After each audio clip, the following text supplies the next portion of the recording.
ഒരിക്കൽ ഒരു പ്രമുഖ കമ്പനിയിൽ ഒരു ജോബ് വേക്കൻസി വന്നു. ധാരാളം പേര് അതിന് അപേക്ഷ കൊടുത്തു. ആ ആപ്ലിക്കൻസിൻ്റെ കൂട്ടത്തിൽ 2 പേർക്ക് ഒരു പ്രത്യേകതയുണ്ടായിരുന്നു. അവർ 2 പേരും ഒരു കോളേജിൽ നിന്ന് ഒരേ കോഴ്സ് ഏതാണ്ട് ഒരേ മാർക്ക് വേണ്ടി പാസ്സായവരായിരുന്നു. അവർ 2 പേരും ആ ഒഴിവിലേക്കുള്ള ഇൻ്റർവ്യൂവിന് ഷോർട്ട് ലിസ്റ്റ് ചെയ്യപ്പെട്ടു. പക്ഷേ ഇൻ്റർവ്യൂവിന് വിളിച്ചപ്പോൾ ഈ 2 പേരുടെയും മനോഭാവം തികച്ചും വ്യത്യസ്തമായിരുന്നു.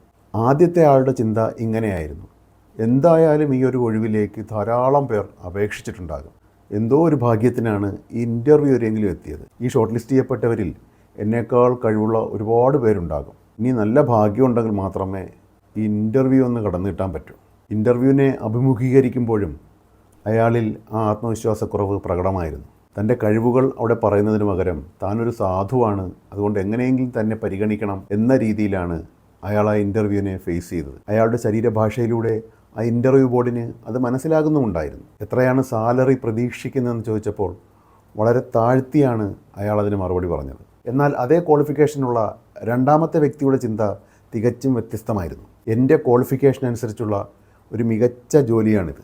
ഇത് കിട്ടിക്കഴിഞ്ഞാൽ എനിക്ക് ഒരുപാട് കാര്യങ്ങൾ ഇവിടെ ചെയ്യാൻ കഴിയും എന്ന ചിന്തയിലും ഉത്സാഹത്തിലുമായിരുന്നു അയാൾ ആ ഇൻ്റർവ്യൂ അറ്റൻഡ് ചെയ്തത്. അയാളുടെ വാക്കുകളിലെ ആ ക്ലാരിറ്റിയും സ്ട്രെങ്തും എനർജിയും ഇൻ്റർവ്യൂ ബോർഡിന് മനസ്സിലായി. എന്നെ നിങ്ങൾ സെലക്ട് ചെയ്താൽ ഞാൻ നിങ്ങളുടെ സ്ഥാപനത്തിന് ഒരു അസറ്റായിരിക്കുമെന്ന് പറഞ്ഞിട്ടാണ് ആ ചെറുപ്പക്കാരൻ അവിടെ നിന്ന് പോയത്. ഇവിടെ നമുക്ക് ഊഹിക്കാവുന്നതേ ഉള്ളൂ ആർക്കായിരിക്കും ആ ജോലി കിട്ടിയിട്ടുണ്ടാവുക എന്ന്. മികച്ച ശമ്പളത്തോടെ രണ്ടാമത്തെ ആളെയാണ് അവർ സെലക്ട് ചെയ്തത്. നോക്കുക, ഇവിടെ CV എടുത്ത് നോക്കുമ്പോൾ ഒരേ ക്വാളിഫിക്കേഷനുള്ള 2 വ്യക്തികൾ യാഥാർത്ഥ്യത്തോടെടുക്കുമ്പോൾ വ്യത്യസ്തമായ മനോഭാവം വെച്ച് പുലർത്തുന്നത് എന്തുകൊണ്ടാണ്? അക്കാഡമിക് ക്വാളിഫിക്കേഷൻസും കഴിവുകളും ഒന്നായിട്ടും ഒരേ കാര്യത്തെക്കുറിച്ച് 2 വ്യക്തികൾ വ്യത്യസ്തമായി സ്വയം അറിയാതെ ചിന്തിച്ചു പോകുന്നത് എന്തുകൊണ്ടാണ്? ഉത്തരമുണ്ട്.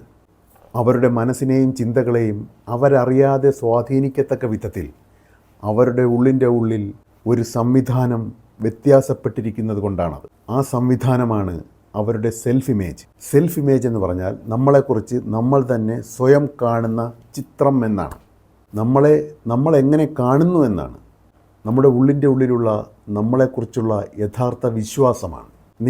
നിങ്ങളെക്കുറിച്ച് മനസ്സിൻ്റെ ഉള്ളിൻ്റെ ഉള്ളിൽ സ്വയം താഴ്ത്തിയാണ് കാണുന്നതെങ്കിൽ നിങ്ങൾക്ക് നിങ്ങളുടെ ജീവിതത്തെക്കുറിച്ച് വളരെ താഴ്ന്നു മാത്രമേ ചിന്തിക്കാൻ കഴിയുകയുള്ളൂ. അതാണ് ആദ്യത്തെ ചെറുപ്പക്കാരന് സംഭവിക്കുന്നത്.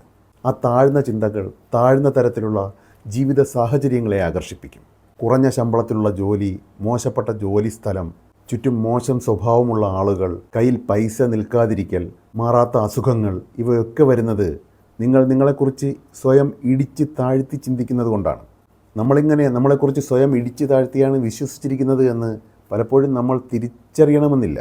എപ്പോഴും സ്വയം വിമർശിക്കുന്നതും കുറ്റപ്പെടുത്തുന്നതുമൊക്കെ നോർമലായി കാണുന്നത് കൊണ്ടാണത്. പക്ഷേ നിങ്ങളുടെ ജീവിതം എടുത്ത് നോക്കിയാൽ നിങ്ങൾ അനുഭവിച്ചു കൊണ്ടിരിക്കുന്ന ബുദ്ധിമുട്ടുകളിലൂടെ അതിന് വ്യക്തമായ തെളിവുകൾ കിട്ടും. നിങ്ങളുടെ ജീവിതം ഉയരണമെങ്കിൽ നിങ്ങളെക്കുറിച്ചുള്ള നിങ്ങളുടെ ചിന്തകൾ മാറണം. തീർച്ചയായിട്ടും നിങ്ങളെക്കുറിച്ചുള്ള നിങ്ങളുടെ ഉള്ളിലെ ചിത്രം മാറണം. എപ്പോഴാണോ നിങ്ങളെക്കുറിച്ചുള്ള നിങ്ങളുടെ ഉള്ളിലെ ചിത്രം, അതായത് സെൽഫ് ഇമേജ് ഉയർത്താൻ തുടങ്ങുന്നത്, ആ നിമിഷം മുതൽ ജീവിതം ഉയരാൻ തുടങ്ങും. ചുറ്റുമുള്ള ആളുകളുടെ സ്വഭാവം മാറും. അവർക്ക് നിങ്ങളോടുള്ള സമീപനം മാറും. നിങ്ങളുടെ സാമ്പത്തികാവസ്ഥയ്ക്ക് ഉയർച്ചയുണ്ടാകും. പണം കൂടുതലായി ലഭിക്കാനുള്ള മാർഗങ്ങൾ തെളിയും. ശാരീരിക ആരോഗ്യം മെച്ചപ്പെടും. മനസ്സിലെ ടെൻഷൻ കുറഞ്ഞ് ശാന്തമാകാൻ തുടങ്ങും. ജീവിതം മുഴുവനായി ഒരു പോസിറ്റീവായ മാറ്റം പ്രകടമാകും.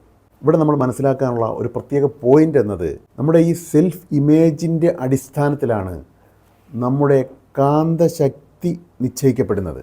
അതായത് നമ്മുടെ വൈബ്രേഷണൽ സെറ്റ് പോയിൻ്റ് നിശ്ചയിക്കപ്പെടുന്നത്, നമ്മുടെ ബോധതലം നിശ്ചയിക്കപ്പെടുന്നത്. നമ്മളെപ്പോഴും ചർച്ച ചെയ്യുന്നൊരു കാര്യമാണ് നമ്മുടെ കാന്തശക്തിക്ക്, നമ്മുടെ വൈബ്രേഷന് തുല്യമായ ഒരു ജീവിതമായിരിക്കും നമുക്ക് ലഭിക്കുക എന്നുള്ളത്. നമ്മുടെ കാന്തശക്തി നമുക്ക് ഉയർത്താൻ പറ്റിയാൽ നമ്മുടെ ജീവിതം ഉയരും. കാന്തശക്തി ഉയരണമെങ്കിലോ നമ്മുടെ ഉള്ളിലെ സെൽഫ് ഇമേജ് ഉയർത്തണം. നമ്മുടെ സെൽഫ് ഇമേജിന് മുകളിലായി നമുക്കൊരു ജീവിതം സൃഷ്ടിക്കാൻ കഴിയില്ല. അതുകൊണ്ടാണ് പലരും കഠിനാധ്വാനം ചെയ്ത് പഠിച്ചിട്ടും പ്രൊഫഷണൽ ഡിഗ്രികളും ഉയർന്ന മാർക്കുകളും നേടിയിട്ടും മേൽപ്പറഞ്ഞ ആദ്യത്തെ ആ ചെറുപ്പക്കാരനെ പോലെ നല്ലൊരു ജോലി നേടാനോ കരിയറിൽ ഒരു പരിധിയിൽ കൂടുതൽ വളരാനോ ഉയരാനോ കഴിയാത്ത വിധം സ്റ്റക്കായി പോകുന്നത്. താൻ അത്രയ്ക്കൊന്നും ഉയരാനായിട്ടില്ല, തനിക്കതിനുള്ള അർഹതയില്ല എന്ന മനസ്സിൻ്റെ അടിത്തട്ടിലെവിടെയോ ഉള്ള ഒരു വിശ്വാസത്തിലൂന്നിയ സെൽഫ് ഇമേജാണത്. മിക്ക ആളുകളും വിശ്വസിക്കുന്നത് കൂടുതൽ കഠിനാധ്വാനം ചെയ്തുകൊണ്ട്, കൂടുതൽ പുഷ് ചെയ്തുകൊണ്ട് ജീവിതത്തിൽ മാറ്റം വരുത്താമെന്നാണ്. ഇനിയെങ്കിലും മനസ്സിലാക്കുക, എത്ര കഠിനാധ്വാനം ചെയ്താലും മനസ്സിൻ്റെ ഉള്ളിൽ നിങ്ങൾ എത്രയേ അർഹിക്കുന്നുള്ളൂ എന്നൊരു വിശ്വാസം ഒളിഞ്ഞിരിപ്പുന്നുണ്ടെങ്കിൽ ആ ഒരു വിശ്വാസത്തിനപ്പുറം ആ ഒരു കഠിനാധ്വാനത്തിന് ഫലമുണ്ടാകില്ല. കഷ്ടപ്പെടാനല്ല, അർഹതയുടെ വിശ്വാസത്തെ വലുതാക്കാനാണ് എല്ലാവരും ശ്രമിക്കേണ്ടത്. എഫോർട്ട് കൂടുതലിടുമ്പോഴല്ല, നിങ്ങൾ സ്വയം എങ്ങനെ കാണുന്നു എന്നതിൻ്റെ അടിസ്ഥാനത്തിലാണ്, അതായത് നിങ്ങളുടെ സെൽഫ് ഇമേജിൻ്റെ അടിസ്ഥാനത്തിലാണ് നിങ്ങൾക്ക് ഫലം കിട്ടുന്നത്. കഷ്ടപ്പെടാനല്ല, അർഹതയുടെ വിശ്വാസത്തെ വിശാലമാക്കാനാണ് എല്ലാവരും പരിശ്രമിക്കേണ്ടത്. ആ അർഹതയ്ക്കനുസരിച്ച് ജീവിതം മുൻകൂട്ടി ഫ്രെയിം ചെയ്യപ്പെടും. ആ ഫ്രെയിമിനനുസരിച്ച് നമ്മൾ സ്വയമേവ അധ്വാനിച്ചു കൊള്ളും. അപ്പോൾ ആ ഒരു അധ്വാനം നമുക്കൊരു കഷ്ടപ്പാടായി തോന്നുക പോലുമില്ല. അനാവശ്യമായ എഫർട്ട് ഒഴിവാകുകയും ചെയ്യും. ഇതാണ് രഹസ്യം. ഈ രീതിയിലാണ് ജീവിതം മുന്നോട്ട് പോകുന്നത്. അപ്പോൾ ഓർക്കുക, നമ്മുടെ സെൽഫ് ഇമേജ് ഉയരുമ്പോഴാണ് നമ്മുടെ അർഹതയുടെ വിശ്വാസം ഉയരുന്നത്. സെൽഫ് ഇമേജ് ഉയർത്താൻ കഴിയുന്നത് സ്വയം സ്നേഹിക്കാൻ കഴിയുമ്പോഴാണ്. സ്വയം സ്നേഹിക്കുന്നവർ എപ്പോഴും നല്ല ക്വാളിറ്റിയുള്ള ചിന്തകൾ മാത്രമേ ചിന്തിക്കുകയുള്ളൂ. അത് അതിവേഗം സെൽഫ് ഇമേജ് ഉയർത്താൻ സഹായിക്കും. അതിനുവേണ്ടി നിങ്ങൾ ഓരോരുത്തരും പരിശ്രമിക്കേണ്ടതുണ്ട്. അതിന് സഹായകരമാകുന്ന ഏതാനും വീഡിയോകൾ ഞാൻ മുമ്പ് ചെയ്തിട്ടുണ്ട്.